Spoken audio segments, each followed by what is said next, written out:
terminando la parte narrativa, nos dice esta sección. Como les dije, no van a poderme ver, pero van a tener ahí la oportunidad de poder ver la presentación para que puedan ir anotando algunas cuestiones importantes. Entonces, vamos capítulo 7. En este capítulo podemos ver que el autor Daniel va a tener una visión. Decíamos, ¿se acuerdan de la gráfica que habíamos tenido ya? Que en los capítulos, que el capítulo 1, 3 y 6 tenían en común el tema de la provisión de Dios, el cuidado, etc. Y que los capítulos 2 y 7 van a tener en común el tema de que es el mismo significado, la misma visión, pero vista desde una óptica distinta. Justamente vamos a tener la misma imagen del capítulo 2, que son las naciones que han de venir posteriormente a la de Babilonia, y también vamos a tener que son los mismos significados para cada una de las naciones.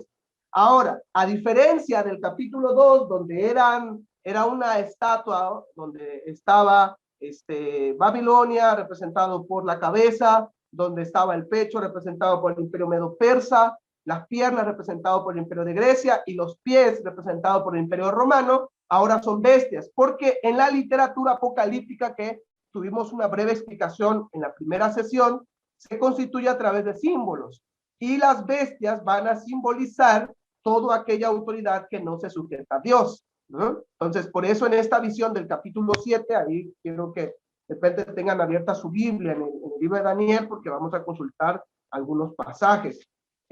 Justamente Daniel, lo que ahora en esta visión ya no es a Nabucodonosor, ahora la visión es para Daniel. En esta visión ahora aparecen bestias, ya no es una estatua, ahora es una bestia. Son 4 bestias que van a simbolizar y van a significar lo mismo que en el capítulo 2, pero ahora se le va a añadir algo distinto, ¿vale? Bueno, acá hay una gráfica interesante que yo quiero que podamos ver. Tenemos arriba el libro de Daniel, como el triunfo de los fieles, podríamos resumir esta sección. Tenemos una revelación profética del capítulo 7 al 12, pero asimismo, si queremos subdividir los capítulos 7 al 12, lo podemos hacer de la siguiente manera. Capítulos 7 y 8 es la visión que ha de venir en el futuro acerca de las naciones, pero específicamente para las naciones paganas. ¿Qué iba a pasar con ellas?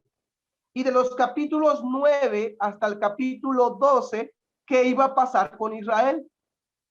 Es decir, en el capítulo 2 es todo un resumen de lo que iba a suceder en los siguientes años. Es lo que se le revela a Nabucodonosor, que iba a venir posteriormente. Y se le revela a Nabucodonosor que iba a venir nación tras nación, pero que al final la piedra destruye a esta estatua gigante y que es Dios quien representa, es Cristo el Mesías. Su reino, que es su reino sempiterno, eterno para siempre. Y luego, después de habernos descrito esto, en el capítulo 7 y capítulo 8, de manera específica, Daniel, bueno, obviamente Dios a través de Daniel, nos va a describir qué va a suceder con las naciones paganas, es decir, con Babilonia, con el imperio medo-persa, qué va a pasar con Grecia, qué va a pasar con Roma. Nos va a hacer, hagan de cuenta si lo queremos subdividir, es decir, capítulo 7 y capítulo 8, el capítulo 7 nos va a dar un panorama general. Nos va a contar de manera general qué va a pasar con las naciones paganas. ¿Qué va a pasar con Babilonia? ¿Qué va a pasar con Roma? ¿Qué va a pasar con el imperio medo-persa? ¿Qué va a pasar con Grecia? Y ya es en el capítulo 8 donde nos va a dar detalles específicos. ¿Cómo es que va a caer Babilonia por manos del imperio medo-persa? Y cómo es que después el imperio medo-persa va a caer por manos del imperio de Grecia.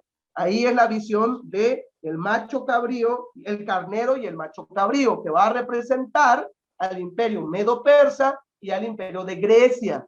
Y nos va a dar un pequeño ahí tinte de lo que iba a pasar con Antíoco IV o Antíoco Epifanes. Y luego, del capítulo 9 al capítulo 12, el capítulo 9 va a ser un panorama general de lo que va a venir en el futuro. Y en el capítulo 10, versículo 12, nos va a dar detalles específicos. Pero a diferencia del capítulo 7 y 8, el capítulo 9 y 12 va a ser específicamente para el pueblo de Israel. Es importante que tomen nota de esto y que lo recuerden, porque la siguiente sesión, en nuestra última sesión, donde veremos capítulo 10 y 11 y 12, todo lo que se va a decir ahí es específicamente para el pueblo de Israel. Capítulos 7 y 8 son para las naciones paganas. Y si lo quisiéramos subdividir, diríamos entonces que el 7, Daniel nos va a dar un tinte muy general de lo que va a pasar con esas naciones paganas. En el capítulo 8 va a ser más específico cómo es que van a luchar entre ellos, por eso es la lucha de la visión del carnero y el macho cabrío. Y ya en el capítulo 9, de manera general, hay una oración de parte de Daniel. Daniel ora por lo que ya está viendo, obviamente yo me pusiera a orar también. Vemos la maravillosa oración como ejemplo ahí de Daniel, y justamente después de esta sección de la oración, viene capítulo 10, 11 y 12, que el libro de Daniel nos va a dar detalles ahora ya específicos. Esto es importante, ver este tema del bosquejo así, para que podamos comprender un poco más, ¿vale? Por eso quería que hubiera la presentación, para que hubiera esta gráfica y pudiéramos ver estos pequeños detalles, que a simple vista a veces no lo podemos ver. Bueno, ¿sí? Se está cortando cortando el habla, Déjeme, no se escucha completo. ¿Ahí me escucha mejor? ¿Ya me escucho ahorita mejor? que hable, porque a veces se oye y se para. Ajá. Bueno, yo sí escucho bien, ¿eh? ¿Sí? Sí, yo sí. ¿Los demás Sí. me escuchan? ¿A ti no se te corta, Memo?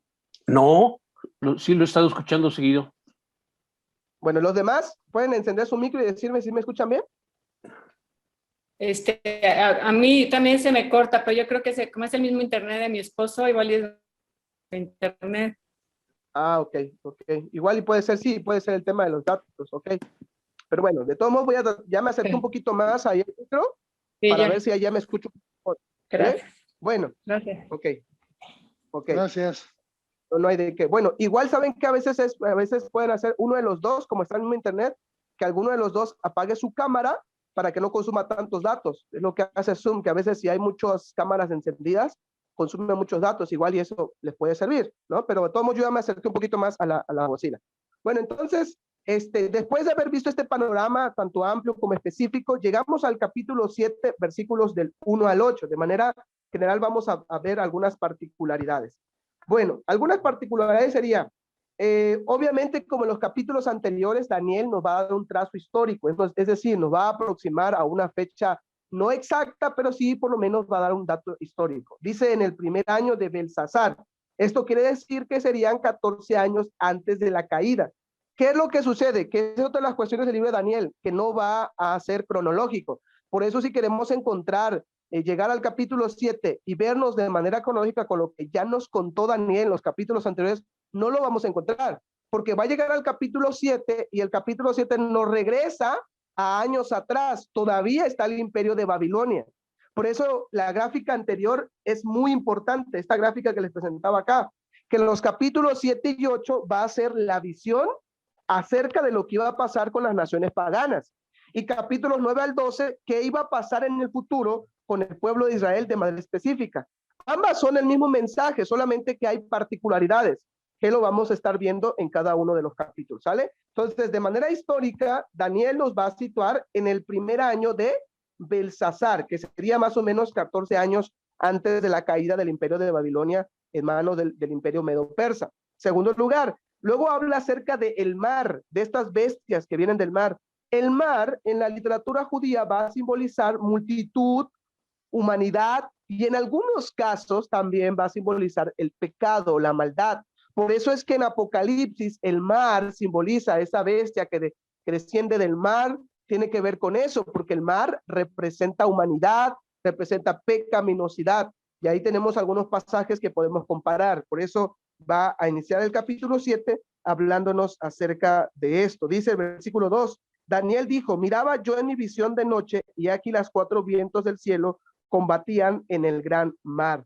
Bueno, los 4 vientos son las fuerzas que se usa para controlar, y aquí uno tiene que tener mucho cuidado, porque uno puede inclusive agregar al texto bíblico algo que no tiene. Yo he leído algunos documentos y algunos artículos donde creen que cuando habla de 4, que Dios se sienta en los 4 lados de la tierra, etcétera, dicen, ahí está el lado científico, ya la Biblia es precientífica. No creo de manera particular porque la visión de los judíos era totalmente distinta a la visión de muchos años más adelante. Cuando pensamos en la numerología judía, tiene una connotación totalmente distinta. Quizás ese tema de los 4 tiene que ver con unidad, con todo, ¿no? Pero al no ser número 3, que es la perfección, por eso es la Trinidad, el número 3 representa como el tema de la perfección y siempre es enfático hacia Dios. El número 4 también es unidad, pero una unidad representada a través de la humanidad. Por eso son 4 vientos, por eso tiene que ver general y por eso son 4 bestias, ¿no?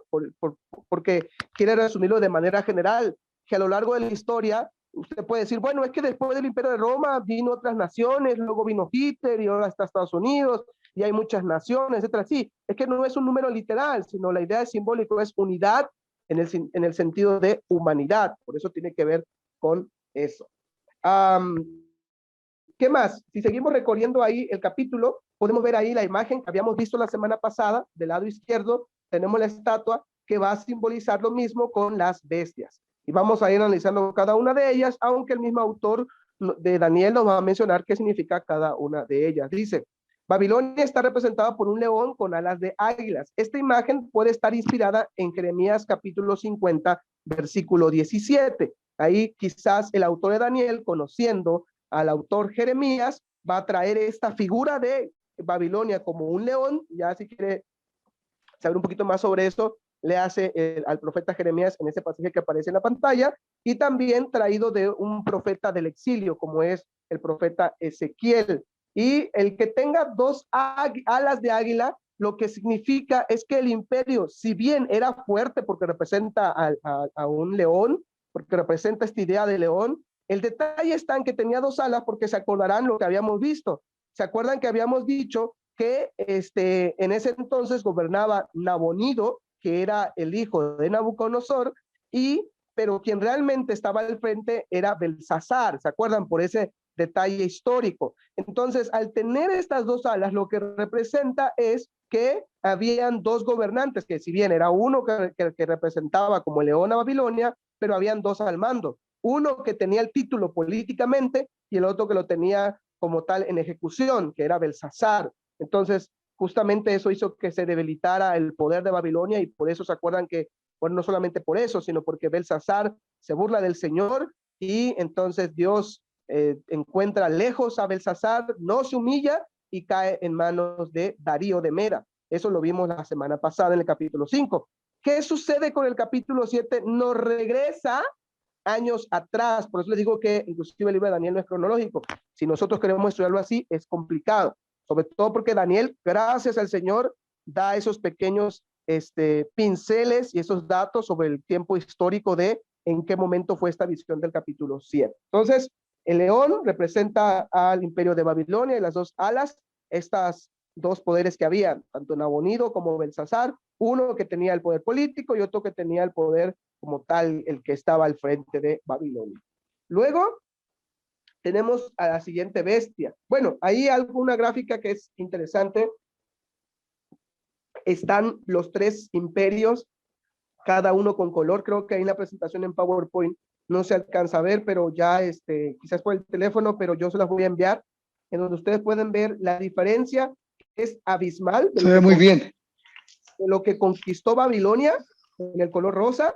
Luego, el color naranjita es lo que conquista Alejandro Magno, que se dan cuenta es tremendo. O sea, Alejandro Magno conquistó casi más del doble de lo que conquista Babilonia en color rosa. Y luego, en el color azul, tenemos al Imperio Medo-Persa, que es, antes, el Imperio Medo-Persa el azul y el naranja, el Imperio Alejandro Magno. Entonces, ahí tenemos la diferencia.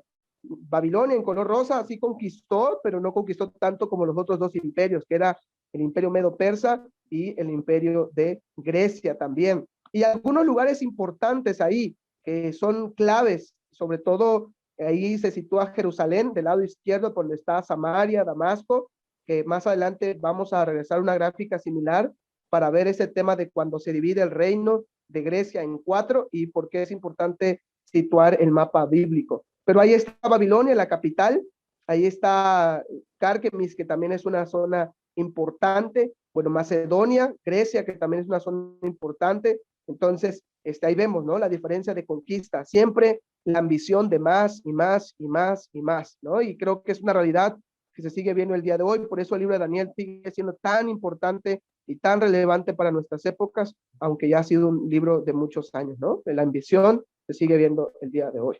Bueno, entonces seguimos ahí con la figura. La otra figura, el oso, va a representar esta segunda bestia. Dice que es semejante a un oso.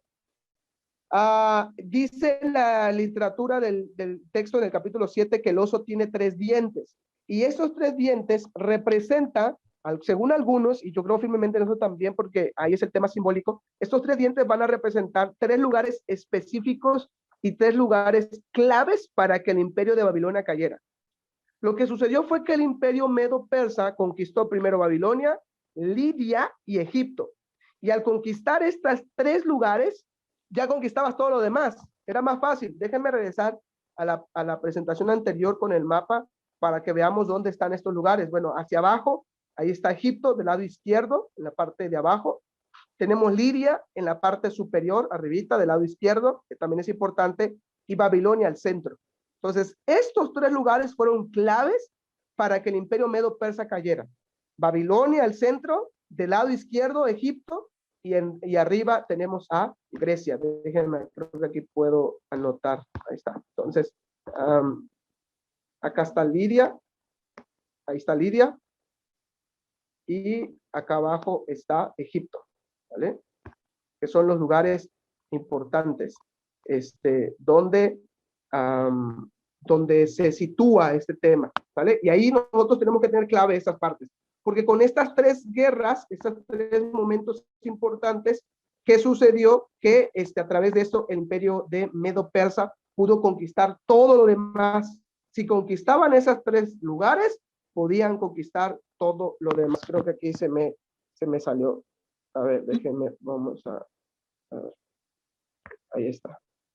Ya regresamos. Bueno, entonces si conquistaban esos 3 lugares, podían conquistar todo lo demás. Entonces, eran clave, importantísima estos 3 lugares. Por eso la representación del oso con 3 costillas. Lo que Daniel nos quiere representar es que al conquistarse estas tres regiones importantes para el imperio, al caer Babilonia, al caer Lidia y caer Egipto, pues todo lo demás del imperio iba a caer también. Entonces, por eso esa representación de las 3 costillas, que va a representar al imperio medo-persa. Y la figura que aparece también ahí tiene que ver con un tema de, era un poco más guiado hacia uno de los, aunque era una combinación entre el imperio medo-persa, históricamente uno de ellos, y lo veremos un poquito más en el capítulo 8, fue el que tenía más la batuta. Los dos, en una combinación de ambos, por un tema ahí de familias, y lo veremos más en el capítulo 10, cuando entregan a la princesa para que cesen las batallas. Esto era muy común en aquella época. Entonces, si bien había un convenio ahí, pero había uno de los dos que era el que más sobresalía. Entonces, la costilla que el oso tiene va a representar esas 3 batallas que van a ser claves, importantísimos para que el imperio de Babilonia caiga. Luego, tenemos a la otra bestia, que decíamos que en la simbología apocalíptica, la bestia va a representar a las naciones, porque no le están dando la gloria a Dios, y entonces van a representar a las siguientes naciones, ¿vale? Bueno, tenemos al siguiente, que es el leopardo, y el leopardo va a representar al imperio de Grecia, y el leopardo es porque es un animal muy rápido. La conquista, hermanos, de Alejandro Magno fue muy rápida, o sea, fue más rápida que inclusive Babilonia y que inclusive el imperio medo-persa, sobre todo porque Alejandro Magno fue muy importante en el tema de la conquista, en el tema de la forma de conquistar. Algunos creen que Alejandro Magno ya le dio el puesto, algunos otros más historiadores creen que él fue el que impuso también un poco del tema del helenismo, que eso lo platicaremos más en el capítulo 10 que se estaba dando. La imposición dura, idioma de Grecia, tanto es que la cultura de Grecia ha impermeado tanto, inclusive hasta nuestros días, hasta nuestro vocabulario, las palabras. El Nuevo Testamento, por ejemplo, fue escrito en griego. Entonces, la influencia fue abismal. Y sobre todo es representado por un leopardo porque las batallas que se libraron fueron muy rápidas. Y el que se represente con 4 cabezas es que cuando el imperio cae, cuando Alejandro Magno muere, el imperio cae, él no tuvo heredero. Su esposa estaba embarazada y lo platicaremos un poquito más cuando lleguemos al capítulo 10, pero su esposa no tiene herederos y entonces su trono fue heredado a 4 grandes líderes militares de él. Por eso la representación de las 4 cabezas, ¿vale? Bueno, luego tenemos la última bestia, que es Roma. Esta bestia representa el imperio de Roma, los 10 cuernos y el pequeño cuerno representa a emperadores y reyes quienes van a gobernar durante el establecimiento del reino de Dios. Aquí algo importante y clave y súper importantísimo, queridos hermanos. Algunos han visto el tema más futurista. Algunos creen que se van a levantar 10 gobernantes, China, Estados Unidos, etc. Yo no sé si vaya a pasar así, pero yo creo, lo sitúo más que durante la época que se va a escribir el libro Apocalipsis, justamente también el libro Apocalipsis va a dar un detalle ahí sobre eso, va a decir, y este es un rey, pero no era, y el que está no es, algo así va a decir en los últimos capítulos de Apocalipsis. Es que este número de 10 cuernos no es literal. Algunos han intentado acomodarlo por generaciones, inclusive algunos han pensado que después de la venida de Cristo empezaron a contar 10 imperios y que en el último va a venir el anticristo. No sé, yo creo que es exprimirle mucho al texto algo que no tiene. Yo creo más firmemente, y hoy que veamos el capítulo 9, no lanzarlo tan al futuro. Sí, hay esperanza del tema futurista, pero ver el libro de Daniel más desde una perspectiva de bendición para nosotros, sobre todo aplicativo para nosotros, el saber que este número 10 va a representar a reyes o gobernantes romanos antes de la venida del Mesías, o inclusive durante, hasta que llegue el año 70 con la caída de Tito Vespasiano, cuando el templo es destruido y totalmente cesa el sacrificio. Ya no se puede sacrificar porque el templo ha sido destruido, y esto mismo también fue dicho por el Señor Jesús cuando dijo, no quedará piedra sobre piedra, pero ya veremos un poquito más en un instante sobre ese tema. Pero esta 4ª bestia va a representar al imperio romano, ¿sale? Bueno, el anciano de días se sienta en el juicio. Es interesante que en esta visión del capítulo 7, después que Daniel ya nos habló un poquito sobre los que han de venir, las naciones que han de venir, luego va a describir un cuerno más o una bestia más en el versículo 8, antes de entrar al capítulo 9 al 14, dice, mientras yo contemplaba los cuernos, he aquí que otro cuerno pequeño salía entre ellos, y delante de él fueron arrancados 3 cuernos de los primeros. Y aquí que este cuerno tenía ojos como de hombre y una boca que habla grandes cosas. Algunos sitúan hacia el futuro, como dijimos, hay 3 escuelas, la histórica mesiánica y la futurista. La futurista sitúa a este personaje que aparece como el anticristo en el futuro que ha de venir. Algunos más consideran a este del versículo 8 como Antíoco Epifanes, de quien se va a narrar un poquito más ya en el capítulo 8, porque acuérdense, la gráfica que vimos, esta es importantísima, la que vimos al inicio. Capítulos 7 y 8 es la visión para ¿dónde? Las naciones paganas. Capítulo 9 al 12 para lo que iba a venir con el pueblo de Israel. Esto es clave, importantísimo, porque es lo que mismo va a pasar en el libro de Apocalipsis. Cuando ustedes ven el libro de Apocalipsis, aparece 3 visiones de 3 guerras, y las mismas significan lo mismo, que Babilonia, la gran Babilonia, ha sido destruida, solamente que se ven de 3 maneras distintas. Por eso hay 3 secciones de 7 copas, 7 trompetas, 7 sellos, pero las 3 secciones significan lo mismo, nada más se le agrega algo distinto, pero el significado es lo mismo. Entonces aquí sucede algo similar. Capítulos 7 y 8 es la visión de lo que ha de venir en el futuro para las naciones, pero específicamente para las naciones paganas. Y capítulo 9 y 12 para el pueblo de Israel. Entonces, en medio después de todo esto que pasa, la visión que tiene Daniel, de los versículos 9 hasta el versículo 14, va a describir sobre el anciano de días. Este personaje que más adelante Apocalipsis lo va a usar como una figura del Señor Jesús. Versículo 9, su trono dice que hay ruedas que refleja, estas ruedas provienen también de el profeta Ezequiel, y al ser fuego ardiente significa juicio. Esto es algo como una teofanía del Antiguo Testamento sobre una manifestación de el Señor Jesucristo, y también de cómo Dios se manifiesta en el Antiguo Testamento, ¿Qué significa esto? La idea de que sea una rueda es que es un juicio continuo, nunca termina. Y el juicio es de Dios. Por eso esta representación de fuego, y más adelante en la literatura del Nuevo Testamento también se va a traer el tema del fuego como un tema de juicio, ¿no? Y por eso la idea de ruedas. Ahí tenemos algunos pasajes que también pueden servir para eso. Entonces significa eso, un juicio, pero también un juicio universal. Es decir, nadie se salva de ese juicio, por eso es circular, por eso ruedas, ¿no? Porque es un juicio universal. Esa es la idea y esto es importante.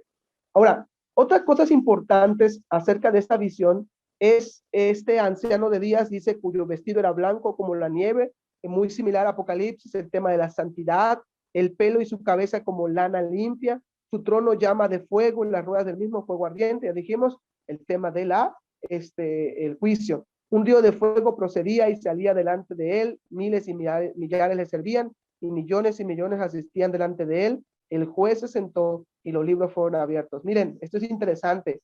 Es muy similar al capítulo 2. Allá en el capítulo 2 era una piedra que destruía. En este caso es un anciano que al ser anciano no representa que es una persona ya grande de edad. Esta idea de anciano representa eternidad y también sabiduría. Esa es la connotación en el Antiguo Testamento para una persona anciana, ¿no? Sobre todo específicamente aquí, que se está refiriendo al Señor. El tema de ancianos representa eternidad, pero también representa sabiduría.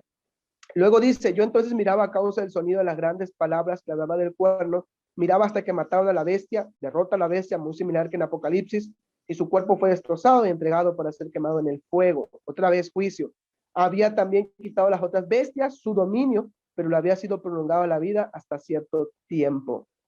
Y otra de las cosas importantes también que va a aparecer en este capítulo 9, va a ser, déjenme continuar acá, en el capítulo 9, el río de fuego que sale delante de él tiene que ver con el eterno fluir del poder de Dios, ¿no? Ilustra esta idea de juicio y un eterno poder de Dios constante, no es durante solo un momento. La mistura blanca simboliza majestad, pureza, como lo acababa de mencionar. Esto es lo que representa el tema de blanco. Si no alcanzan a notar, no se preocupen, yo al igual que la clase pasada, les estoy enviando una presentación junto con el video.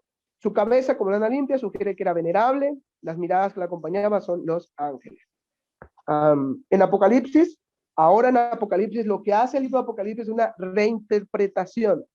Es decir, Apocalipsis va a traer esta visión de Daniel, como ahora lo va a atribuir a la persona de Jesús. De hecho, el libro de Apocalipsis, capítulo 1, va a iniciar en la primera sección de Apocalipsis con una visión en la cual aparece el anciano de días y ahora específicamente se le presenta o se le representa a Jesús. Es Jesús, este anciano de días.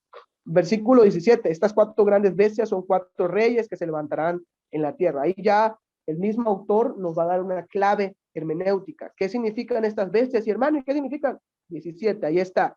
Ya solamente nosotros fuimos descifrando de acuerdo a lo que también aparecía en el capítulo 2, ¿vale? Pero el mismo texto nos dice. Luego, de los versículos 15 hasta el 28, va a aparecer el ángel que le va a explicar a Daniel. Dice, después recibirán el reino los santos del Altísimo, poseerán el reino hasta el siglo eternamente y para siempre. Entonces tuve deseo de saber la verdad acerca de esta 4ª bestia, la última, que era tan diferente de todas las otras, espantosa en gran manera, que tenía dientes, versículo 19 del capítulo 7, uñas de bronce que devoraban y desmenuzaban, y las obras hollaban con sus pies. Asimismo, acerca de los 10 cuernos que tenían en su cabeza, y del otro que le había salido delante, del cual habían caído 3, y este mismo cuerno tenía ojos y boca que hablaban grandes cosas, y parecían más grandes que sus compañeros. Y veía yo que este cuerno hacía guerra contra los santos y los vencía, hasta que vino el anciano de días y se dio el juicio a los santos del Altísimo, y llegó el tiempo y los santos recibieron el reino. Muy similar a lo que vemos en Apocalipsis. Es la derrota de Dios sobre el pecado, sobre la maldad, y a aquellos que son fieles se les da este reino. Es muy similar a lo que enseña ya Apocalipsis. Luego dice, versículo 23, luego dije así, la 4ª bestia era un 4º reino en la tierra, el cual será diferente de todos los otros reinos. Aquí está la clave hermenéutica. Otra vez se nos dice que esta 4ª bestia, ¿qué representa? Representa una bestia que significa un reino, el cual será diferente de todos los otros reinos, y toda la tierra devorará, trillará y despezará. Y justamente despedazará. Justamente el imperio romano, a diferencia de otros imperios, lo que hizo fue que justamente antes de la crucifixión del Señor Jesucristo, hay algunos historiadores judíos que narran que Roma era muy despiadado en ese sentido, en el tema de la conquista. De hecho, muchos arquitectos o ingenieros hoy en día creen que en el tema también de la construcción, Roma, y en el tema de las armas fue imponente. El imperio romano fue muy imponente en ese sentido. Luego dice, y los 10 cuernos significan que de aquel reino se levantarán 10 reyes, y tras ellos se levantará otro, el cual será diferente de los primeros, y a 3 reyes derribará. Llevará palabras contra el Altísimo, y a los santos del Altísimo quebrantará, y pensará y cambiará los tiempos y la ley, y serán entregados en sus manos hasta tiempos y medio tiempo. Ahorita veremos un poquito sobre eso, solamente estoy leyendo. Pero se sentará el juez y le quitará su dominio para que sea destruido y arruinado hasta el fin. Y que el reino y el dominio y la majestad de los reinos debajo de todo el cielo sea dado al pueblo de los santos del Altísimo, cuyo reino es reino eterno, y todos los dominios le servirán y obedecerán. Algo interesante es que al final, no, en el mismo pensamiento que nos ha dicho todo el libro de Daniel, no importa qué reino esté en turno, Dios es el que gobierna para siempre. Entonces, en esta última parte, se nos dice que esta cuarta bestia, del 19 al 26, algunos teólogos, como este personaje llamado Jung, Edward Jung, creo que es el nombre completo, dice que probablemente sea correcto decir que este cuarto imperio es Roma. Algunos, como lo dije en una gráfica de la clase pasada, han situado el capítulo 2 y capítulo 7 más hacia el futuro, algo que todavía debe suceder. Pero si nosotros vamos acomodando, y sobre todo cuando leamos ya capítulo 8, 9, 10 y 11 y todos al final, veremos que se acomoda justamente a lo que iba a pasar antes de que viniera nuestro Señor Jesucristo, por algunas características que lo veremos ahorita que lleguemos al capítulo 9, ¿vale? Pero entonces aquí tenemos este tema de este cuarto imperio que es Roma. ¿Quién es ese cuerno pequeño? Veamos la siguiente gráfica. La voy a mencionar así muy rápido, pero ustedes van a tener tiempo para poder verla de manera detallada. Acá tenemos una gráfica de los capítulos 2 y 7 que va a resumir sobre toda esta parte de los versículos 23 al 28. Hay varias interpretaciones, pero las más populares o las más comunes son estas tres.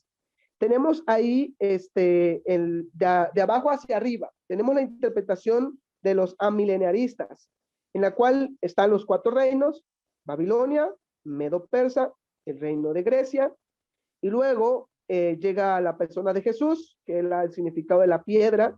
Luego hay 10 reyes que van sucediendo, y luego el último cuerno pequeño, aquí ya está un poco más exagerado, dice que es el imperio papal. Y ya tratan de dar ciertas fechas en las cuales ha de venir por segunda vez el Señor Jesucristo. Y bueno, pues obviamente eso ya es exprimirle al texto bíblico algo que no tiene, ¿verdad?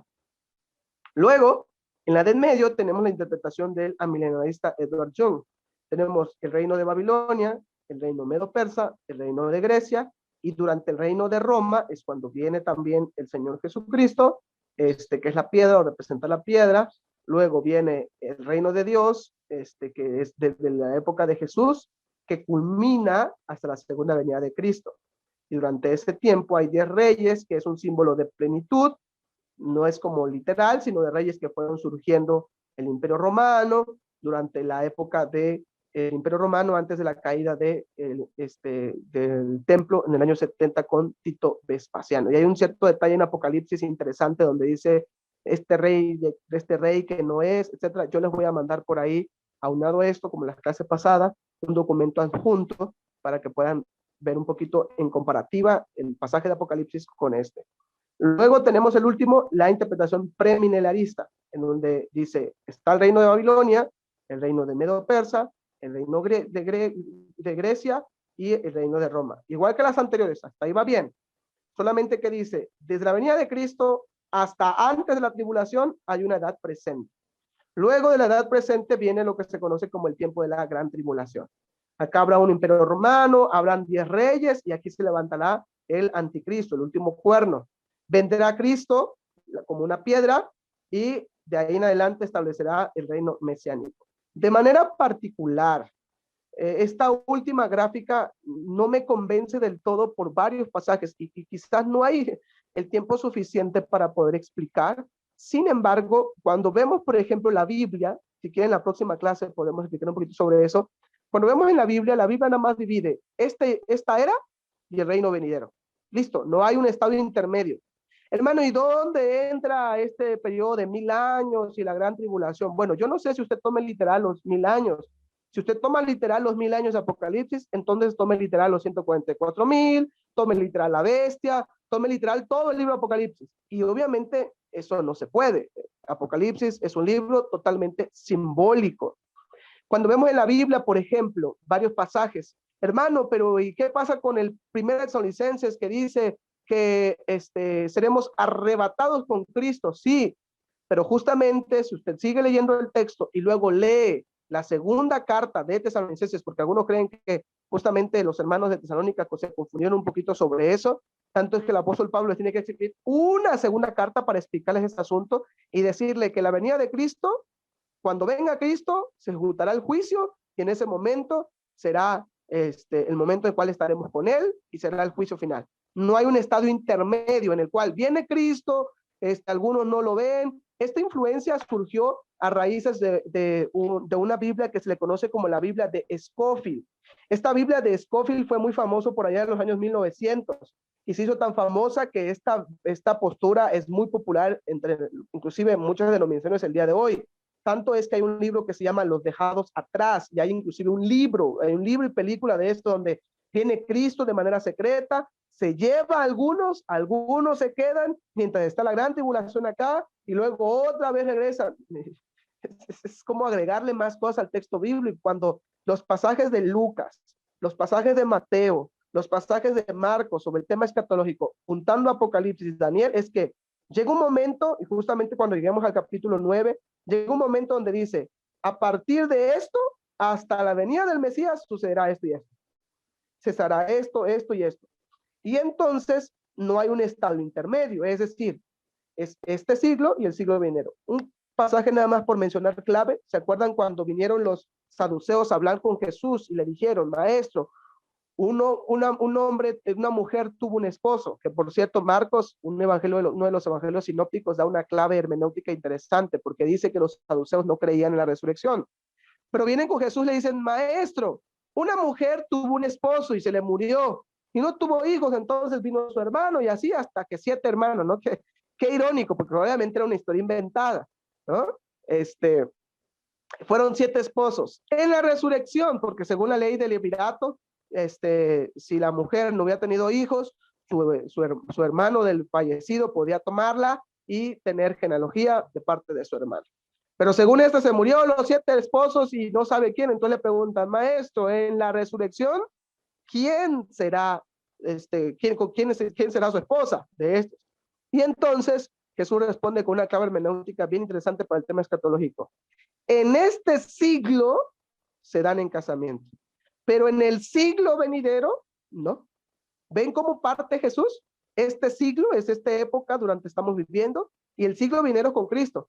Y no nos da tiempo para explicar, pero habría que ver pasajes de Mateo, de Marcos. Yo ahí les recomiendo, si tienen redes sociales o Facebook, métanse a la página oficial de la Editorial Mundo Hispano. Hace algunas semanas, el hermano pastor y director del Seminario Teológico Bautista Mexicano, el hermano Daniel, compartió una conferencia escatológica excelente. Ahí está grabada, la pueden ver y profundizar un poquito más en esto. Él menciona los pasajes de los evangelios sinópticos, etcétera. Muy, muy buena conferencia. Ustedes pueden ver eso, donde nada más se divide en este siglo y el siglo venidero. No hay este estado intermedio. Pero bueno, es más o menos, había que explicarlo por el tema del capítulo 7, que a veces se ha llegado a mal interpretar. Luego tenemos los reinos del hombre y el reino de Dios. A diferencia es que hay ciertas teorías sobre esto, a qué se refiere con que será entregado, cuándo será este reino, quiénes son estos ciudadanos. Y bueno, hay por lo menos 4 teorías en cuanto a esto. En primer lugar, está el tema de que Israel es el ungido de Dios. Israel representa el ungido de Dios y ellos son el reino. Es decir, ese es un concepto en el cual cualquier teoría siempre se relaciona hacia Israel, ¿no? En segundo lugar, está un concepto más espiritualizado. Este fue más interpretado por un personaje ya de los primeros siglos del cristianismo llamado Orígenes, en el cual hoy en día ha sido adoptado por muchos intérpretes de la palabra de Dios, donde la idea es que no es necesariamente algo literal o un momento de juicio final, sino que el reino ya es ahora, ya está aquí, y donde quiera que el reino de Dios se extienda. Ese es el espiritualizado. El tercero es el de Palestina. Este es un poco más, un poquito más orillado inclusive al tema de las dispensaciones, un poquito del dispensacionalismo. Esto está influenciado un poco por esta Biblia de Scofield, en el cual todo lo que sucede en Palestina, todo lo que sucede en Israel, tiene importancia hacia nosotros. Entonces, uno tiene que tener cuidado con eso. Y el último es el reino que continúa hasta la consumación. Es decir, es un reino que se estableció tras la venida de Cristo, y a través de la venida de Cristo, entonces será ese momento. Algunas cuestiones importantes también del capítulo 7. Esta idea de el Hijo del Hombre es importante, sobre todo porque es el título que Jesús va a usar, y lo veremos en el capítulo 9, pero nada más adelantarnos un poquito, el Hijo del Hombre va a ser el título que el Señor Jesús va a usar específicamente en los capítulos 9, y que el Señor Jesús lo va a usar, es los títulos favoritos que va a usar cada vez que va a hablar de su muerte, sino va a decir el Hijo del Hombre, le va a usar ese título. Tome ahí nota, piénselo para cuando lleguemos al capítulo 9. ¿Qué más? Bueno, dejamos el capítulo 7 atrás y vamos al capítulo 8. El capítulo 8 sigue la sección hacia el pueblo pagano, pero ya de manera específica. ¿Se acuerdan? Capítulo 7 es general, capítulo 8 es de manera específica. Bueno, aquí en el capítulo 8 aparece la guerra del carnero y del macho cabrío. Versículos 1 al 12. Otra vez Daniel nos sitúa en un tiempo histórico. Dice que fue en el año tercero del reinado del rey Belsasar. Es decir, habían más o menos transcurrido 2 años del capítulo 7. Desde la visión de Daniel de los 4 reinos mundiales. Si el exilio de Daniel a Babilonia se produjo cuando tenía 15 o 20 años de edad, es probable que ya esta visión del capítulo 8, Daniel tendría alrededor de 75 años. Ya era una persona grande de edad, probable que tuviera 75 años. Un dato interesante. B, el carnero medo-persa. Versículos 3 al 4, los 2 cuernos del carnero son símbolo del imperio, que va a representar estos 2 pueblos asociados, los medos y los persas. El cuerno más alto va a simbolizar a Ciro, que llegó a ser el imperio del Ciro, va a ser el poder más dominante, aunque ahí estaba también Darío, pero era Ciro como que el más dominante. Con la fuerza de estos, el carnero es símbolo de poder. Justamente si quieren buscar un texto que es Ezequiel capítulo 34, versículo 17, nos enseña que esta idea de un carnero es símbolo de poder, y justamente Ezequiel, que es un profeta del exilio, lo va a representar de la misma manera, para que puedan ahí consultarlo. Si no alcanzan a anotar, no se preocupen, yo les enviaré la presentación. Luego, de los versículos, versículos 1 al 12, seguimos.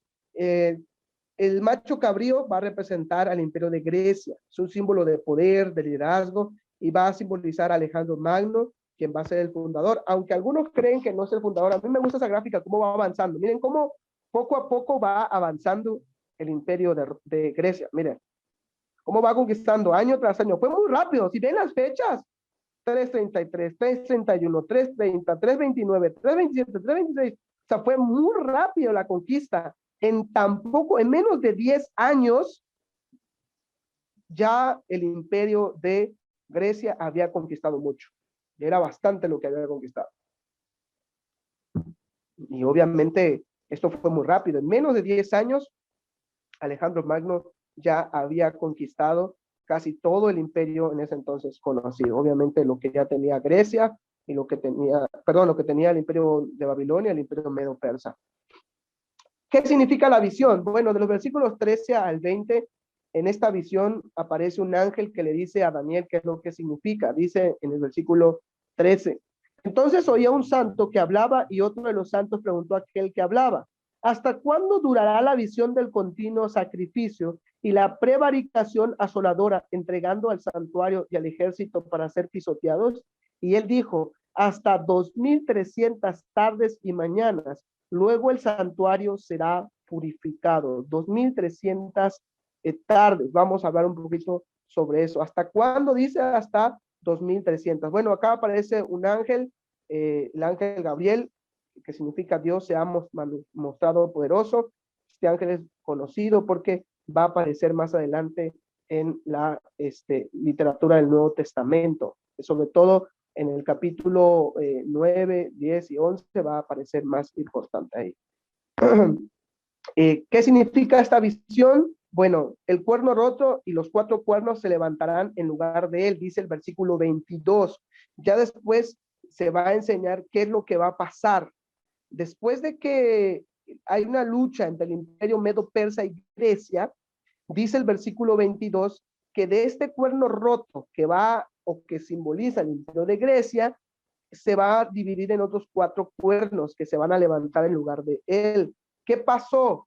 Que ¿se acuerdan más o menos la imagen? Si no, creo que adelante el trae otra vez una imagen. ¿Se acuerdan que habían lugares específicos de ahí del pueblo que se había conquistado?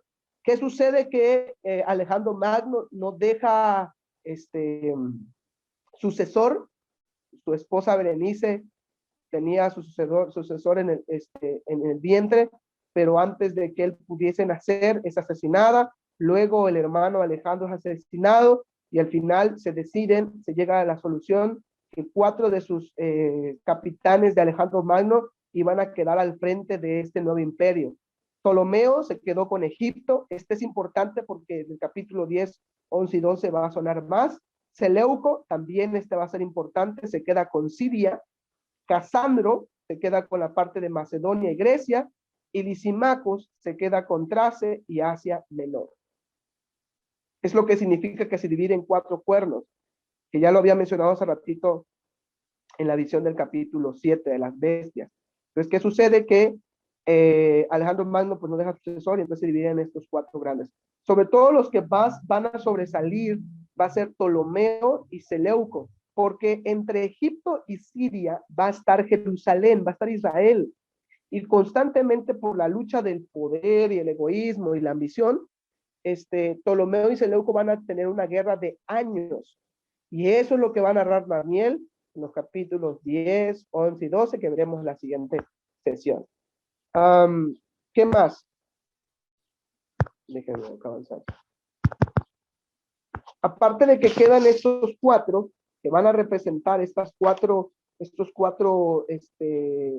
cuernos, Alejandro Magno en el versículo 6 al 7, que algo interesante también que estaba pasando desapercibido, dice: y vino hasta él carnero de 2 cuernos que ya había visto en la ribera del río, y corrió contra él con la furia de su fuerza.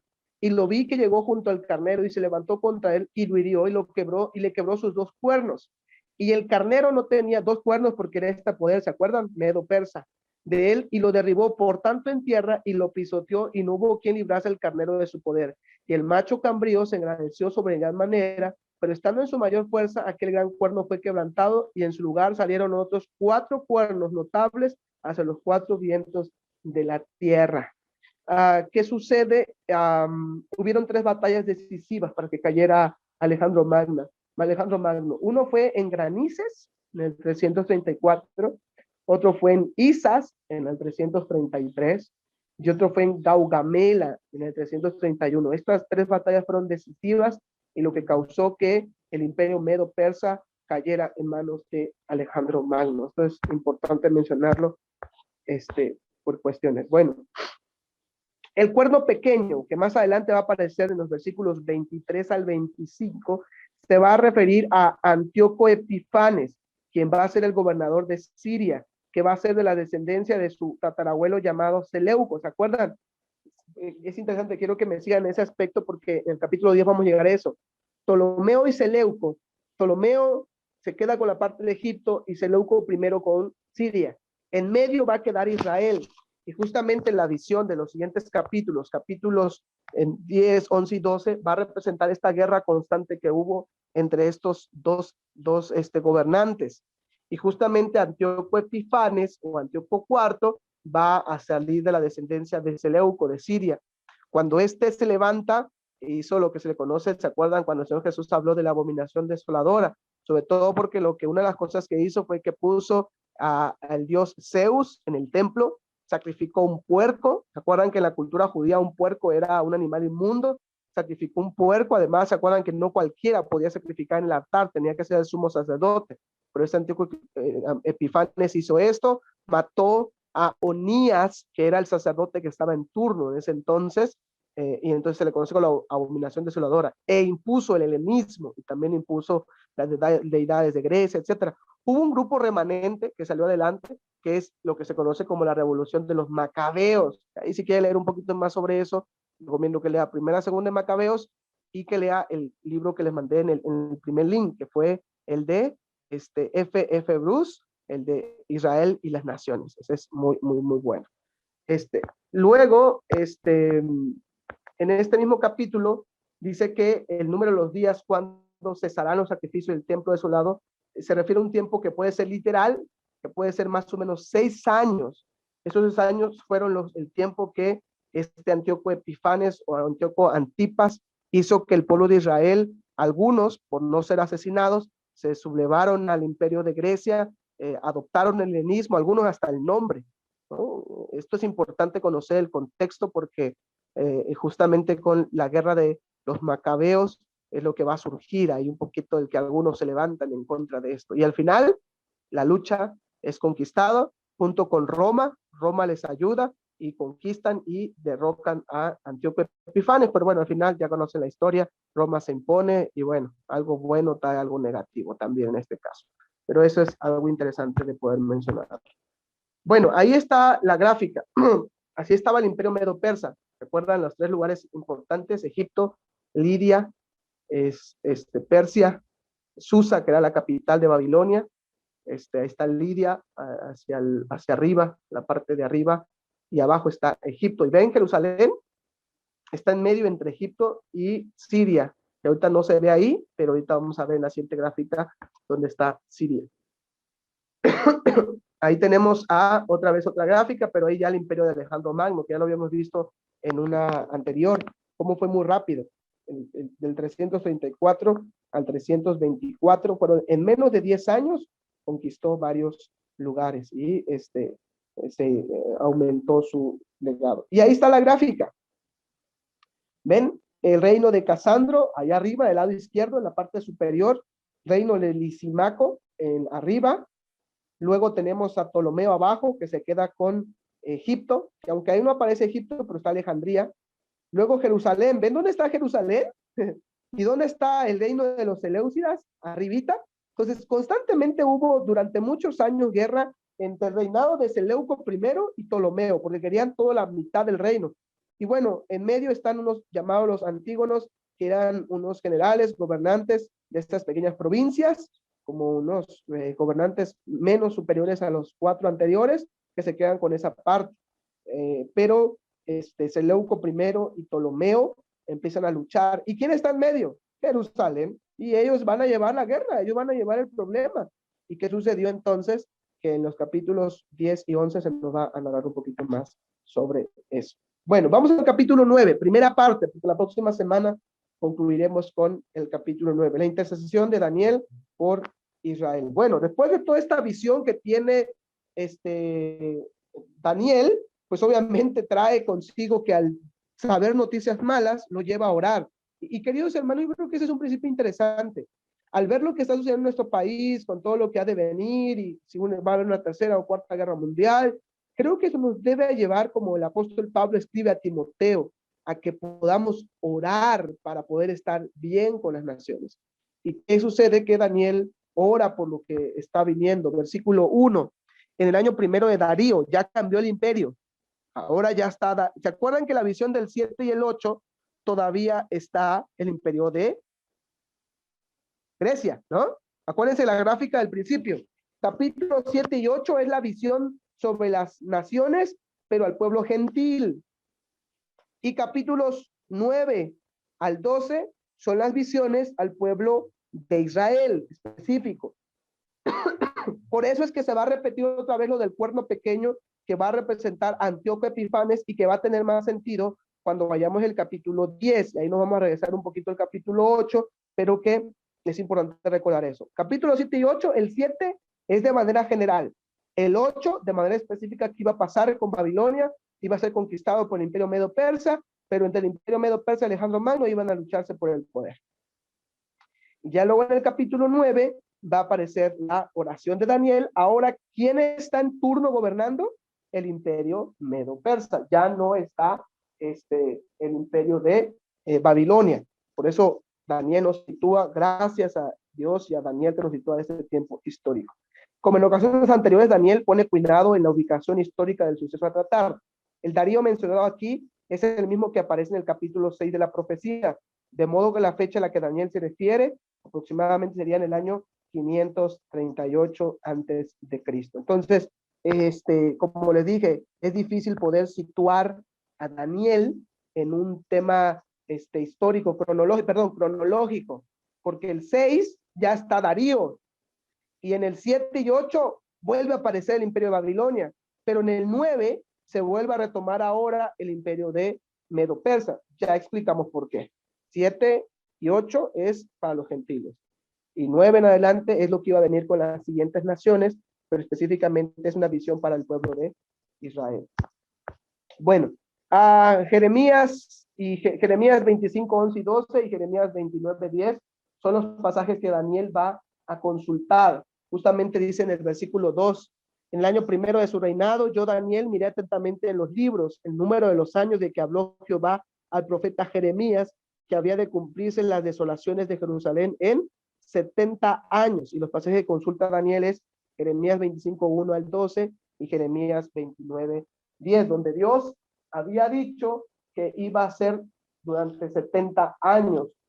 70 años iba a tardar el exilio de Babilonia. Entonces Daniel va y acude a la palabra de Dios. Bueno, aquí hay algo interesante, creo que ahí se movió, pero bueno, vamos a analizar tantito el tema de la oración de Daniel. Creo que es interesante poder analizar algunas cuestiones importantes. Dice, y volví mi rostro a Dios el Señor buscando en oración y luego en ayuno, silicio y ceniza, que esta era una forma de demostrar duelo por un momento complicado. Por eso es cuando, ¿se acuerdan? Cuando muere alguien o cuando está pasando por momentos complicados, usted lee el libro de Reyes, Génesis, el Antiguo Testamento, es una forma de demostrar humildad, es una forma de demostrar dolor por algo que está pasando. Y es que esto nos debe desafiar a nosotros también a que lo que vive en nuestro mundo debería dolernos. Y nosotros somos personas que nos hacemos de la vista gorda, nuestra vida cristiana entonces no tiene relevancia, porque al final del día yo creo firmemente que lo que sucede en nuestro país debería de dolernos. Déjeme abrir un pequeño paréntesis. Estoy predicando el Sermón del Monte en la iglesia que el Señor me permite pastorear, y llevamos bastantes semanas estudiando las bienaventuranzas. Y hay una de las bienaventuranzas que dice, bienaventurados los que lloran, porque ellos recibirán consolación. Y cabe mencionar, hermanos, que no se refiere, y aquí va el tips, por favor, cuando usted vaya a un funeral, nunca use este texto de bienaventurados los que lloran, porque ellos recibirán consolación. Tampoco es pecado si ya lo usó, y al final que oremos, se arrepiente, no es cierto. Pero ¿sabe por qué? Porque si usted lee todo el contexto, no se está refiriendo cuando muere alguien y que bienaventurado el que llora porque recibirá consolación porque perdió un ser querido. Eso no dice el texto. Hay que leer todo el pasaje completo. Jesús está hablando de las bienaventuranzas, inicia diciendo, bienaventurados los pobres en espíritu. ¿Qué significa ser pobre en espíritu? Reconocer mi pobreza sin Cristo. Sin Él no soy nada. Y luego va en proceso. Toda la bienaventuranza va en proceso hasta que llega bienaventurados los que lloran porque ellos serán consolados. ¿Qué significa? Que tengo que llorar por mi pecado. Tengo que llorar por el pecado de la iglesia. Tengo que llorar por el pecado de otros. ¿Saben cuál es el problema hoy en día, queridos hermanos? Nuestra indiferencia a lo que sucede en nuestras iglesias, en nuestra comunidad, en nuestro país. Somos indiferentes. Y si algo nos decía Daniel acá, es no ser indiferente ante la realidad que ha de venir. Versículo 4. Y oré a Jehová mi Dios e hice confesión diciendo, ahora Señor Dios grande, digno de ser temido, que guardas el pacto y la misericordia con los que te aman y guardan tus mandamientos. Y bueno, usted lee de manera detenida, ve la descripción maravillosa de la oración de Daniel, confiesa su pecado, confiesa el pecado de otros, y creo que esa es una algo bien clave e importante. Antes de llamar al arrepentimiento a las naciones paganas, el libro de Apocalipsis primero llama al arrepentimiento a su iglesia. Por eso los primeros capítulos del libro de Apocalipsis, capítulo 2 al 3, cuando habla de las iglesias, les pide arrepentimiento a sus iglesias y después llama al arrepentimiento al mundo, pero no antes. Primero a las iglesias y luego a al mundo. Entonces, esto es importante, pero bueno, vamos a saltarnos la oración de Daniel, aunque es claro cada una de las explicaciones. Vemos ahí cómo el Señor, es bien interesante cómo nos muestra, y estas son unas oraciones maravillosas, que creo que debería ser una oración modelo también para nosotros, en la cual dice, tuyo es, Señor, versículo 7, la justicia, nuestra la confusión de rostro, como en el día de hoy lleva todo hombre de Judá, los moradores de Jerusalén, de todo Israel, etcétera, etcétera. Al final, y no obedecimos a la voz. ¿Saben de dónde saca todo esto Daniel? De su lectura de Jeremías. Es que, hermanos, al leer la palabra de Dios, nos lleva a responder a esto con oración. Señor, cuando leo y dice que tengo que amar a mi prójimo y no lo estoy amando, eso me lleva, Señor, perdóname, porque hoy yo quise decir, Señor, te lo llevas o te lo mando. Señor, usa a tu siervo para mandártelo ya pronto a este hermano o a mi vecino que me está inquietando. Y justamente cuando leo estos salmos o los salmos imprecatorios donde el salmista abre su corazón y dice, Señor, consúmelos, pero al final el salmista termina diciendo, Señor, pero tú eres justo, tú eres misericordioso, me guardarás, me cuidarás. Eso que nos lleva en respuesta a orar, y justamente en respuesta a su tiempo de lectura del profeta Jeremías, es que Daniel dice esta maravillosa reflexión de esta oración. Por eso yo creo que ahí es clave, importante. Hay un libro que yo les recomiendo, Donald, no recuerdo el apellido, pero el libro se llama Orando la Biblia. Un libro muy chiquitito, muy pequeñito, es de VIH en español, o lo puede conseguir con Lightweight. Es un muy buen material, se llama Orando la Biblia, y el autor da bastantes principios de cómo poder orar leyendo la Biblia. Ya no se los cuento más, se los recomiendo, ahorre para buenos materiales, lea muy buenos materiales, este es un libro excelente. Donald, no recuerdo el apellido, pero así se llama, Orando la Biblia, Donald, algo así, Donald Witt, no recuerdo. Igual se los mando ahora con el link, el nombre, para que ahí lo tengan en su lista de libros por leer. Bueno, entonces, maravillosa la oración de Daniel, y recuerda un poquito el pasado del pueblo de Israel y cómo Dios los guardó. Y al final le pide al Señor que los perdone, que no tarde, y apela al amor y a la gracia del Señor.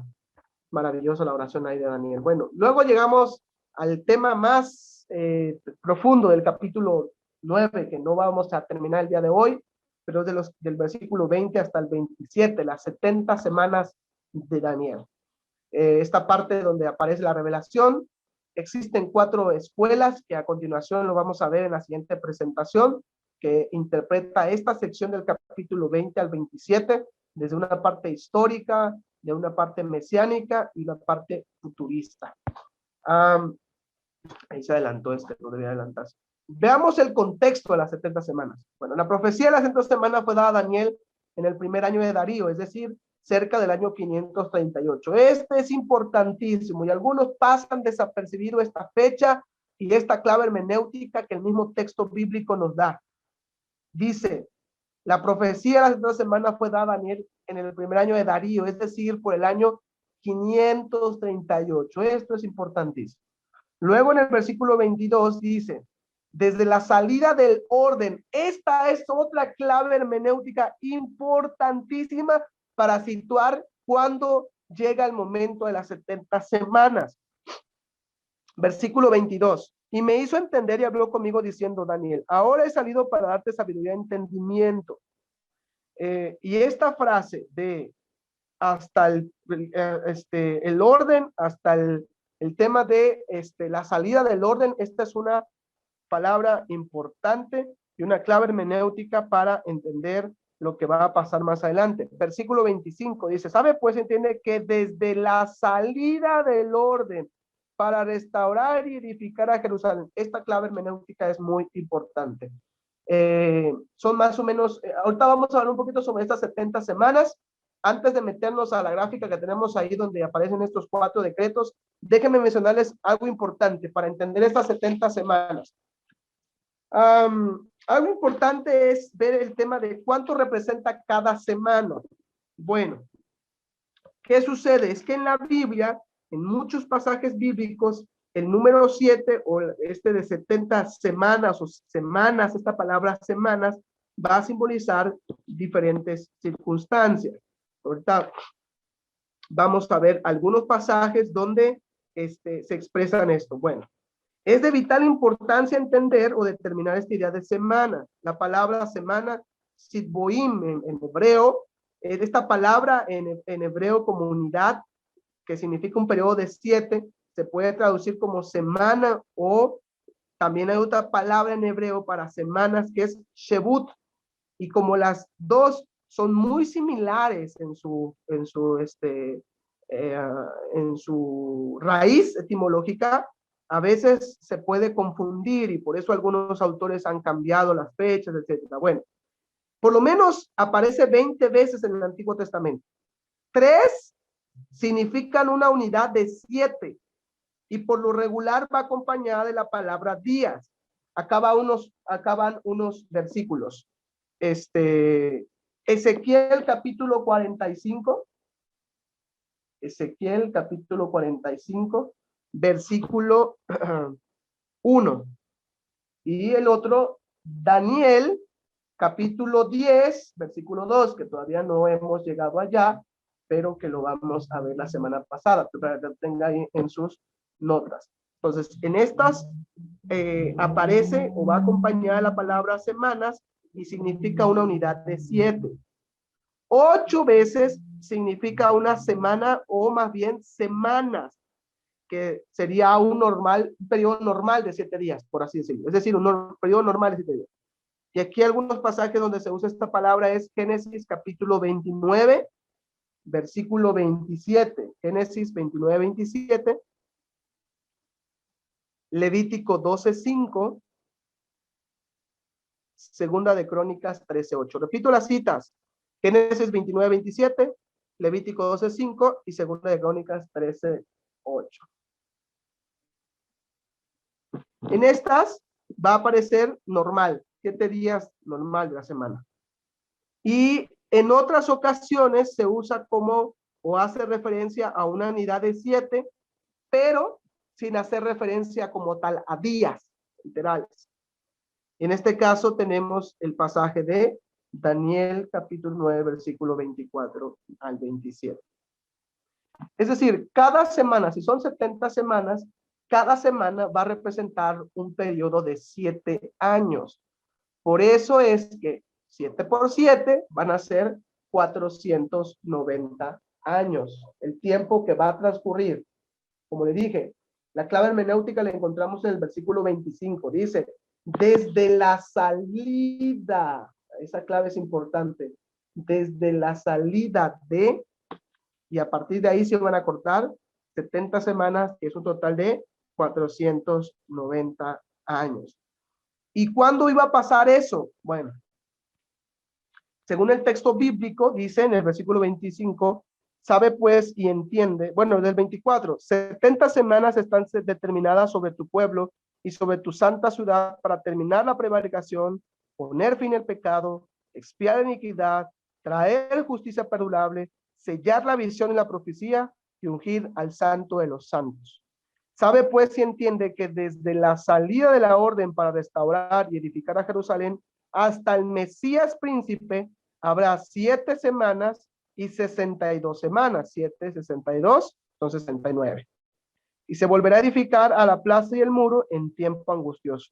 Y después de las 62 semanas se quitará la vida al Mesías, mas no por sí, y el pueblo de un príncipe que ha de venir destruirá la ciudad y el santuario, y su fin será con inundación, y hasta el fin de la guerra durarán las devastaciones. Y por otra semana, porque si no, no se cumple las 70, ¿va?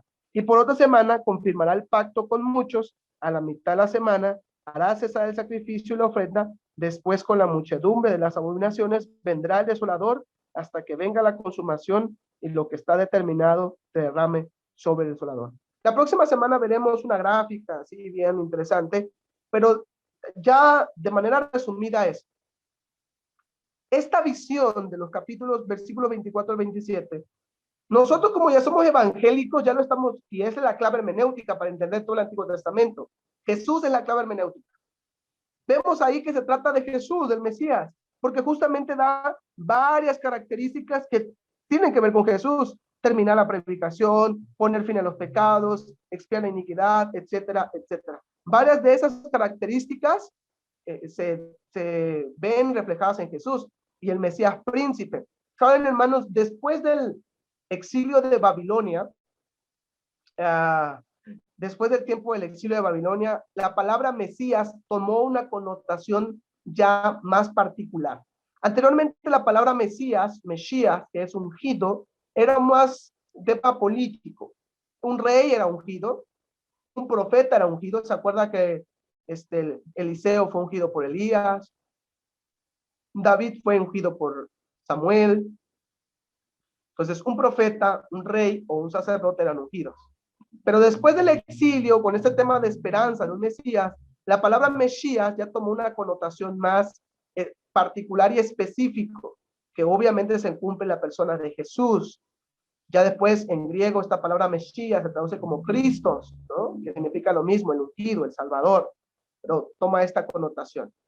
Por eso entendemos que esta visión representa y significa la primera venida del Señor Jesucristo. Ahora, que algo importante, ¿cuándo fue ese decreto del cual habla acá? Que dice que después, versículo 25, desde la salida de la orden, ¿cuándo fue esa orden o ese decreto que se dio? Bueno, por lo menos hay 4 decretos que muchos han tratado de entender como a partir de eso hay que empezar a contar las 490 años. El primer decreto de izquierda a derecha, del color verde más agüita al color verde más fuerte, es el decreto de Ciro el Grande.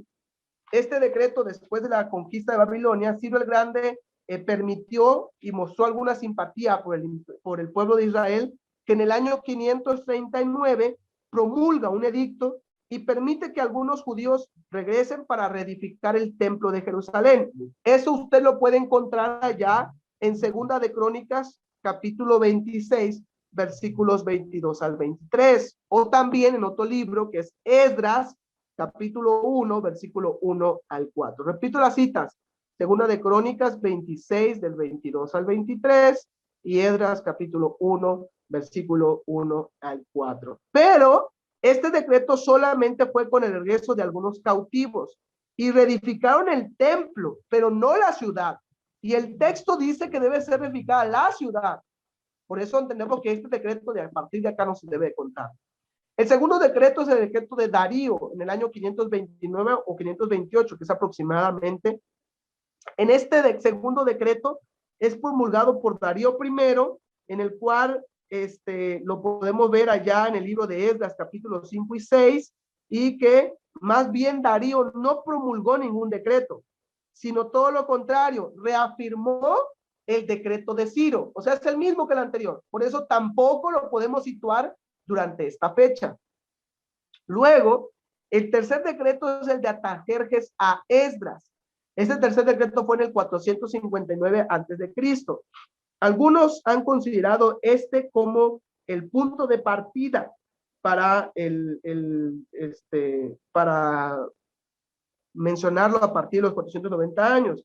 Pero tampoco parece ser que tampoco puede ser. ¿Por qué? Porque solamente se edifica igual el templo, pero no toda la ciudad. Y luego tenemos el último, que es el decreto de Artajerjes a Nehemías en el año 444, que es aproximado. Puede ser 444, puede ser 445, es aproximado.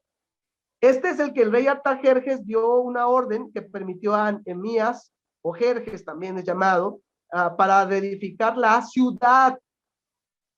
Allá lo puede investigar en Nehemías capítulo 2, ¿se acuerdan que él servía de copero? Llegó las noticias, y luego en el libro de Nehemías habla de la edificación del templo. Algunos creen que es más lógico, usar esta fecha para situarlo a partir de aquí y empezar a contar los 490 años. La próxima semana, que concluiremos el capítulo 9, veremos una gráfica más interesante donde podamos ver las diferentes posturas, las diferentes formas, los años. Solamente quiero terminar compartiendo que justamente esta sección del capítulo 7, del 24 al 27, hay 4 características, hermano, 4 características que van a describir que se cumplen en Jesús. 1, el tiempo del Mesías. A través de la persona de Jesús que se confirma el tiempo del Mesías. 2, la obra del Mesías que iba a hacer Jesús. Terminar con el pecado, cesar el sacrificio, porque a partir de él ya no se necesita, como leemos ahí el escritor de Hebreos, cuando dice el escritor de Hebreos que el sumo sacerdote una vez al año, pero Jesús, habiendo ofrecido un solo sacrificio, se ha sentado eternamente y dice, y por eso después dice, acerquémonos pues confiadamente delante del trono de su gracia, pero dice que a través del sacrificio de Jesús. Entonces, segundo, la obra del Mesías. Tercero, el rechazo del pueblo al Mesías. Justamente esto describe en Jesús se cumple el rechazo del pueblo hacia este Mesías. Y finalmente, la consecuencia de rechazar al Mesías. Repito, el tiempo de la aparición del Mesías, la obra del Mesías, el rechazo del pueblo al Mesías, y 4, la consecuencia de rechazar al Mesías. La próxima semana estaremos profundizando un poquito más en este tema de terminar, poner fin a los pecados. Hablaremos de la perspectiva del hebreo, veremos algunas palabras ahí interesantes. Ya para concluir, quiero compartirles algo que es importante. Hay algunas palabras, hay algo para la próxima semana entrar ya de lleno. Es que los días que aparecen en la Biblia no son iguales que a los de nosotros. Cada año bíblico son de 360 días y cada mes son de 30 días. Por ejemplo, en Génesis capítulo 7, versículo 1, se nos dice que el diluvio duró 5 meses. Pero luego, más adelante, cuando vamos a Génesis capítulo 8, versículo 3, dice que fueron 150 días. ¿Cómo? ¿No se supone que fueron 5 meses? Es que ahí no coincide, porque si multiplicamos 5 por 31, no dan 150. Es que cada mes judío es de 30 días. Esto es importante, sobre todo cuando vamos a ver expresiones como en el libro de Apocalipsis que dice 42 meses. Y si usted multiplica 42 por 30 son 1260 días, que lo vamos a ver en el capítulo 12. Solamente quiero mencionarlo desde ahora. Entonces, es importante eso. Por eso, estas 69 semanas, que se acuerdan que dijimos que cada semana representa un periodo de ¿cuánto? De 7 años. Entonces, estas 69 semanas multiplicado por los días da un total de 483 años. 69 multiplicado por lo que significa años, da 483 años. ¿Qué más? Ya más detallado, con una gráfica y todo bien, lo vamos a explicar la próxima semana. Yo sé, ya como ya la última parte, no quiero saturarlos tanto, pero la próxima semana vamos a ver un poquito más esto de la cálculos de las fechas, los días, etcétera, y vamos a ver un poquito sobre esto, ¿vale? Pero eso será la próxima semana. ¿Vale? Déjenme acercarme aquí a la cámara. Y si usted pensaba que en este curso, Daniel, le vamos a dar la fecha exacta de cuando Cristo va a venir, no es mi anhelo. Mi anhelo es darle una visión distinta de las profecías de Daniel, desde una perspectiva presente, como lo vio el profeta Daniel, para nuestro futuro, mejorando desde nuestro presente, dándonos esperanza de que venga lo que venga la circunstancia que venga, el rey gobierna para siempre. ¿Se acuerdan que la tesis está en el capítulo 2, versículo 21? Es su reino eterno que gobierna para siempre. Como estoy con el teléfono, pero acá está la cámara, estoy viendo para allá. Es el reino eterno que gobierna para siempre. Esa es la idea.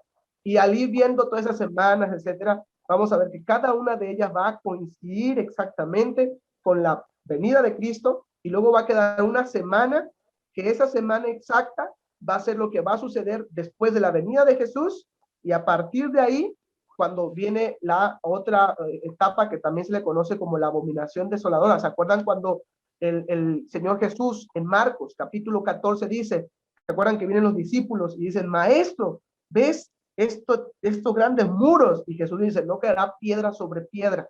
Y lo que profetizó el profeta Daniel de la abominación desoladora es que iba a pasar algo similar a lo que pasó en el periodo de Antíoco IV o Antíoco Epifanes. Esto agarrará más sentido cuando analicemos capítulos 10, 11 y 12 en la próxima semana, que nuestra última sesión, donde analizaremos capítulos 10 y 11, ahí veremos este personaje llamado Antíoco Epifanes, que ya les mencioné un poco, sacrificó un puerco en el altar, puso el dios Zeus en el templo, mató al sacerdote Onías. Entonces algunos creen que cuando está hablando acerca del Mesías príncipe, se refiere al sacerdote que fue asesinado.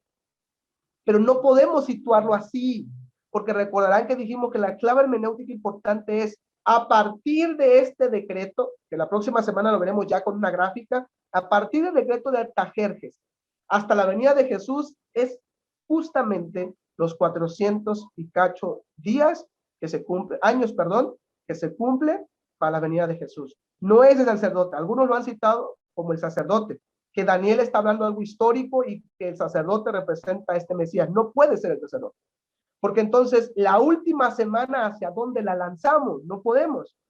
La otra postura es, se cuentan las semanas hasta la venida de Jesús, y luego la última semana, dicen ellos, es el periodo de los 1000 años. Pero como lo dije hace un rato, no podemos tomar literal los 1000 años de Apocalipsis, porque si tomamos literal los 1000 años, pues tomamos literal la bestia y todo lo que aparece en Apocalipsis, y así va a ser. Pues no, ¿verdad? Sería ilógico tomar todo lo de los 1000 años literal y no tomar todo lo demás literal. El libro de Apocalipsis es simbólico. Y lo tercero, algunos lo sitúan de la siguiente manera, es desde la restauración del pueblo de Israel, que tiene que ser restaurado el templo y los muros, que eso solamente se da hasta la época de Nehemías, donde se restaura el templo y el muro. Ahí ustedes tienen la oportunidad de leer Nehemías. ¿Se acuerdan que es interesante que estaban con su espada y al mismo tiempo construían, ¿no? Es bien interesante esa época de Nehemías. Están construyendo el templo y ya está construyendo el templo, pero también están construyendo las murallas de la ciudad. Cuando cae estas murallas, entonces dice Daniel que cesará el sacrificio, porque hubo el periodo del helenismo. Pero después hubo un sacrificio. En el periodo en la época de Jesús, cuando Jesús vino, el reino de Dios vino a través de Jesús, el sacrificio existía, seguía existiendo sacrificio. Entonces no se cumplió lo que dice Daniel de que cesará el sacrificio. Bueno, pero en Jesús sí se cumple.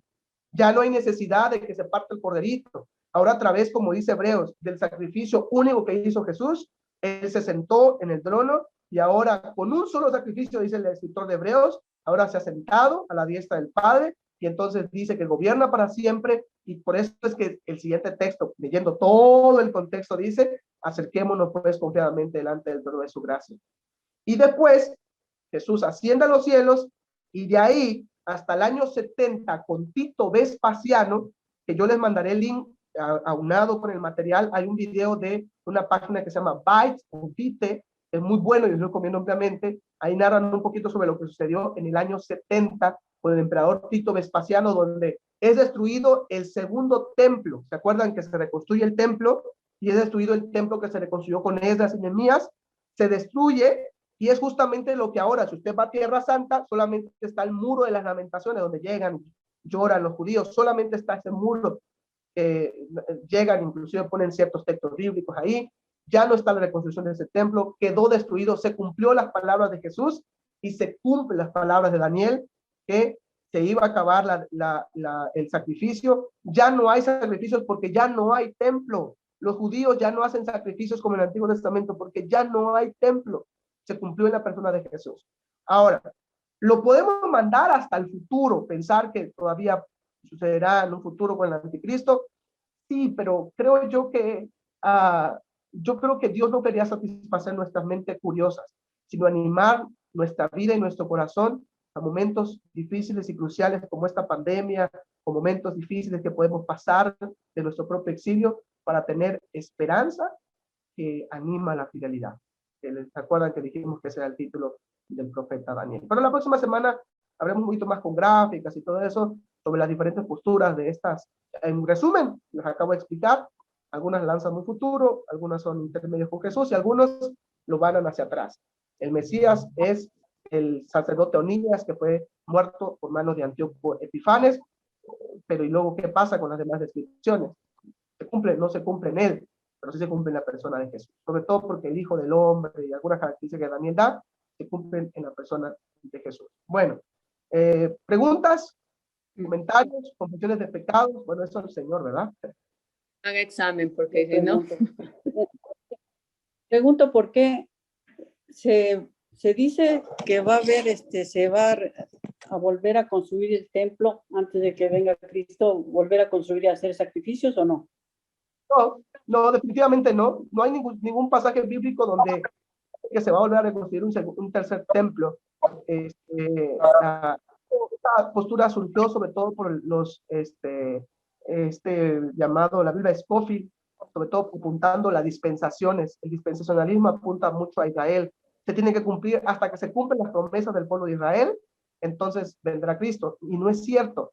Si no, habría que leer toda la maravillosa carta magna de Romanos, donde los primeros capítulos va a decir que de un pueblo se injertó otro pueblo y que ahora ya no hay dos pueblos, es decir, el pueblo judío y el pueblo gentil, cristiano. No, somos un solo pueblo, dice Pablo.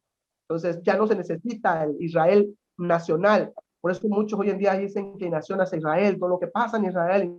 No, somos el nuevo pueblo de Dios, tanto judíos, gentiles, que somos parte de eso. Entonces ya no va a haber la reconstrucción del mismo templo. Ya hubo un nuevo templo. Nosotros somos templo del Espíritu Santo, que fuimos reconstruidos a través de la gracia de Jesucristo. Entonces, yo de manera personal no creo que hay un pasaje bíblico donde hable de ese tercer templo que se pueda reconstruir y que a través de... Puede existir, porque algunos han tratado de acomodar estas profecías a su manera, pero no creo que sean profecías que se puedan acomodar al tema bíblico. Entonces, yo creo que tenemos que tener mucho cuidado, porque así surgieron muchas sectas, así surgieron los adventistas, así surgieron los mormones, y así surgieron los testigos, por interpretar de manera incorrecta a Daniel, situarlos muy al futuro, andar haciendo cálculos incorrectos. Tanto es que se acordarán que en Marcos capítulo 14, cuando le preguntan los discípulos de Jesús, ¿y cuándo será este día? Y Jesús dice algo maravilloso: ni el Hijo del Hombre sabe cuándo será. Entonces, ¿quiénes somos nosotros para usar y andar calculando fechas, etcétera? Lo importante es que va a venir Cristo. Ya el cómo, hermano, ya. Me decía un maestro, creo que, no recuerdo si el hermano Garrett, no recuerdo qué maestro me decía que me había dado esa materia. ¿A ti qué te importa? Que vas a estar con Cristo es lo más importante, ¿no? Eso es lo que debería alegrar y consolar nuestro corazón. Pero bueno, ¿alguien más? Preguntas, comentarios finales. Sí, hermano Memo, adelante. Sí, de la gráfica de la gráfica que puso de las tres interpretaciones de los reinos, de la tercera que hablaba del arrebatamiento, por decir, ¿no? Usted dice que probablemente esta no. De esas tres gráficas, ¿cuál considera que es la que más se interpreta? Bueno, en la próxima semana, cuando ya veamos un poquito más amplia la gráfica, juntamente con las 70 semanas, las 62, más las 7, más la última semana, cuando veamos ya más la gráfica externa, ahí yo me inclinaré un poquito más por alguna. Yo de manera particular creo que el reino de Dios se ha establecido a partir de que Cristo vino. De hecho, ¿se acuerdan cuál fue el anunciamiento de Jesús? El reino de Dios se ha acercado. A partir de ahí, entonces el reino de Dios ya está en la tierra, y es donde Dios gobierna. Se estableció el reino de Dios, destruyó el pecado, todo lo que describe Daniel, y entonces no hay un periodo intermedio. El problema del premilenialismo es entender un tiempo de 1000 años, conocidos como la Gran Tribulación, como antes de la segunda venida de Cristo. Y el problema de esto es que hace dos venidas. Una venida oculta, donde algunos somos arrebatados y algunos otros se quedan. Tanto es que por eso surgió esta película, algún concepto, hasta algunos decían, ay, ya llegamos al culto, no hay nadie, ay, se fueron arrebatados, nos quedamos. Qué ironía, ¿no? Porque parece que no tienen confianza de estar con Cristo. Pero el problema de esta postura es poner un periodo intermedio entre la segunda venida de Cristo. Cristo viene de manera misteriosa, se lleva a algunos, y luego acá queda la gran tribulación, y luego después de 1000 años, Cristo vuelve otra vez. ¿Cómo? ¿Y es una segunda venida? O sea, ya serían 3, no sería solamente la segunda. Cuando la Biblia habla de Cristo viene por segunda vez, y como le dije, en la gráfica del texto del Nuevo Testamento es este siglo y el siglo venidero. No hay estado intermedio. ¿Cuándo se termina este siglo? Cuando Cristo viene, y cuando Cristo viene, empieza el juicio final, y la Nueva Jerusalén y la Tierra Santa. No hay un estado intermedio. Punto. No podemos ver un estado intermedio. Juan, ¿por qué seguimos tan influenciados? Y hermano, yo lo entiendo, yo por muchos años fui influenciado por esta postura de dispensacionalismo, es por esta Biblia de Scofield, por lo que se nos ha enseñado, etcétera, y por las películas, y por etcétera, y no profundizar en los textos bíblicos, pero Lucas, Marcos, Mateo, que son los pasajes apocalípticos, escatológicos, juntando con Apocalipsis y Daniel, la idea es, se cita solamente así, esta era, este siglo y el siglo venidero. En este siglo, dice Jesús, se dan en casamiento, pero en el siglo venidero no. En la parábola siguiente, la próxima semana, como introducción, analizaremos la parábola del trigo y la cizaña. Esta es interesante, porque inclusive algunos han predicado la parábola del trigo y la cizaña como que en la iglesia hay trigo y cizaña. No, eso no explica, eso no significa esta parábola, porque es una parábola escatológica. Pero vamos a ver qué significa. Y justamente cuando Jesús da la respuesta del trigo y la cizaña, enseña que cuando venga el Hijo del Hombre, en ese momento será el juicio, en ese momento será cielo nuevo y cielo nuevo y tierra nueva, y en ese momento regresa Cristo. No hay como un estadio primero de vamos a limpiar y luego viene Cristo, porque no serían dos venidas, ya serían 3 veces. Cristo viene una vez, luego viene antes viene el arrebatamiento, luego hay un periodo de 1000 años y luego viene otra vez. No. Yo más bien, y esta, ahora sí que es una duda, no realmente, es más, desconozco películas y todo eso, no lo he visto. Yo más bien en lo que me baso, en lo que he estudiado, porque por ejemplo en Primera de Tesalonicenses, ahí Pablo menciona la venida del Señor del capítulo 13, y ahí habla de arrebatamiento.